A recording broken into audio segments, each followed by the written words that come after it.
So what happens to all those Africans in the community who believe in you and believe in me? They're listening to a Cornel West and they're listening to a Dr. Umar. They're listening to a Michael Eric Dyson and they're listening to a Dr. Umar.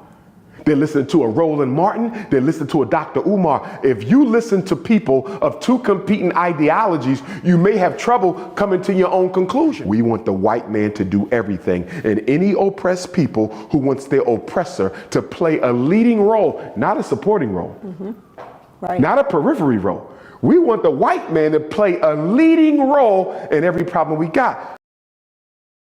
The bottom line is, at present, Europeans control and dominate almost everything African. So for me, it ain't about changing the terms. For me, it's about changing the conditions. It's no different than when people used to come up to me and say, your name is Dr. Johnson. Why are you still walking around with a Caucasian name? Now, of course, I'm Ifatunde and have been for 12 years. But prior to that, when I got that question, do you know what my answer was? You say, why am I still wearing Johnson? Well, guess what? Marcus Garvey never changed his name. The greatest Pan-Africanist ever. The late, great Dr. Amos Wilson never changed his name. The greatest black scholar of the second half of the 20th century. I can name all kind of Pan-Africanists who never changed their last name. Is it a contradiction? No. And why? For us, we're more concerned with changing conditions than we are with changing labels. Some people would rather change the label to hide the fact they don't want to do nothing about the condition. We don't believe in surface dressing. We believe you change the structure and the nature of the issue, then you change the label. In other words, do you put icing on a cake before you bake it? You bake the cake. If it's no cake, what we pulling the icing out for? And that's one of the contradictions of cultural nationalism. Cultural nationalism also always says, let's put the dashiki on. And I love dashikis. I got hundreds of them. Love African dress. Let's do the African hair. Let's change the name. Let's celebrate Kwanzaa. That's all fine, but that's all surface dressing. Right. Okay? For us, the Pan-African nationalists, how many schools you owning? How many banks you owning? How many supermarkets you owning? How many jobs you creating? How much land you got? Don't bring me the Halloween costume, because until you have a structure to go along with your dress, until you have power equal to the hairstyle in the naming ceremony, then all of that is nothing but ceremony. We don't want ceremony in the Pan-African movement. We want substance. Okay. So now we're in 2023, and again, I feel like we're still fighting this fight. Do you see a conclusion to this supremacy? To your point, we're not losing because white people are all powerful. We're losing because black people are very neurotic and ambivalent as to whether or not we want to be a part of the American empire or whether we want to build our own. There's 4 of us here. You want out the system, you want your own. Dr. Umar don't want out the system. Of course I do, hypothetically speaking. I don't want out the system. I think we can make change through the system. So I'm not thinking about building no independent institutions. I believe the salvation for the American African is through participation with the Caucasian.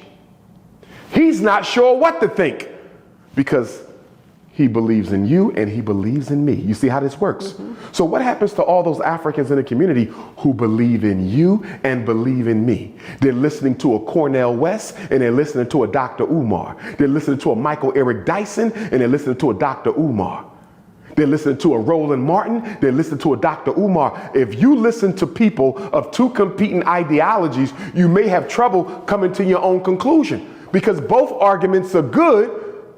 So you don't know where to fall. And what do people do when they're not sure? They do nothing.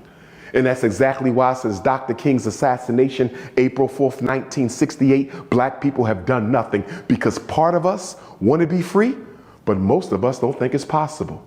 If there's one victory white people have achieved against African people in a post-Dr. King era, you know what that victory is? The belief that they are invincible.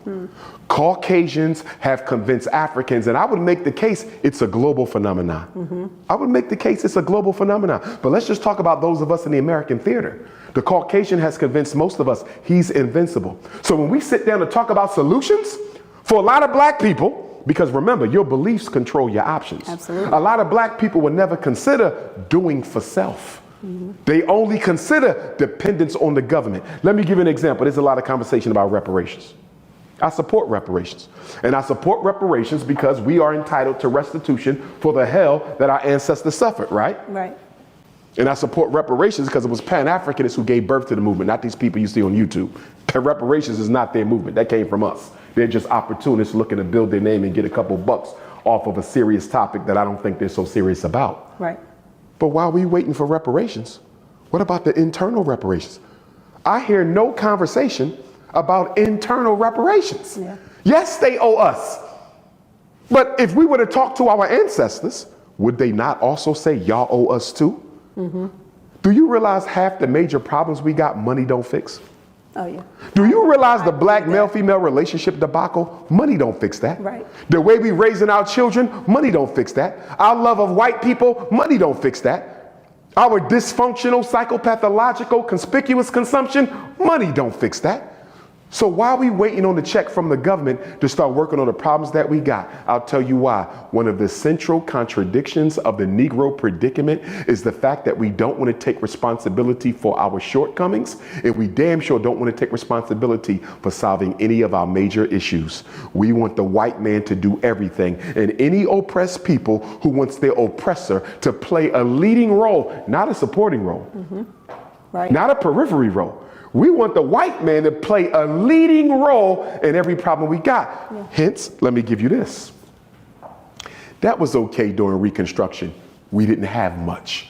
That was okay during civil rights. We didn't have much. You know what our biggest problem is? One of them, our political and economic strategies have not kept pace with the growth of American African income. When Dr. King fought for integration, it wasn't because he wanted us to live around white folks. It was so you could get access to a better education. So you could get access to a better job. Do you see that? So you could get access to a safer way to go back and forth to work, public transportation. He didn't fight for that so you can give up on black institutions and build white ones. It was just access.